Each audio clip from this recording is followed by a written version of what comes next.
Ciao ragazzi, dato che siamo in periodo di quarantena e non possiamo andare da nessuna parte, ci concentriamo a fare dei lavoretti, tipo riportare a nuovo il sedile della nostra macchina, e soprattutto lo faccio per provare un prodotto che ho acquistato un po' di tempo fa ma non ho avuto mai l'occasione di provarlo. Adesso vi faccio vedere qual è la macchina in questione.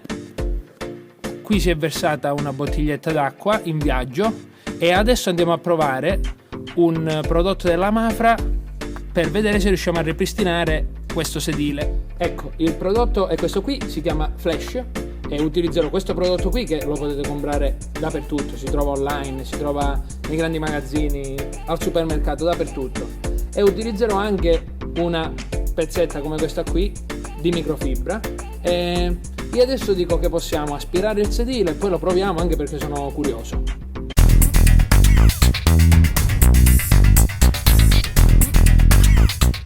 Adesso andiamo a spruzzare questo prodotto sul sedile e non lo andiamo a spruzzare soltanto sulla macchina ma lo andiamo a spruzzare su tutto quanto il sedile come da istruzioni e lo lasciamo agire qualche minuto e dopo lo andiamo a spazzolare.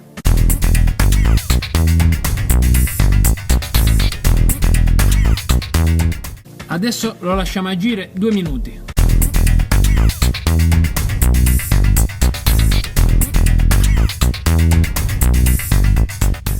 Adesso passiamo una pezzetta asciutta,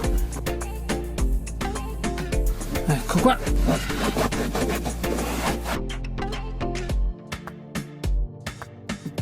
Ecco, dopo la prima passata abbiamo visto che la macchia è andata quasi via del tutto, quindi penso che possiamo procedere anche alla seconda passata del prodotto e vediamo che cosa esce.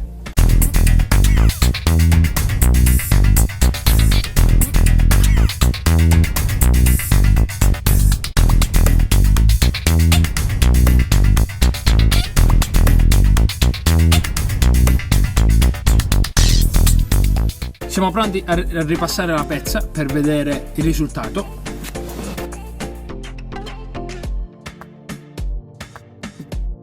Ecco ragazzi, abbiamo lasciato asciugare il sedile circa una decina di minuti e sembra che il risultato è ottimo, non si vede quasi per niente la macchia.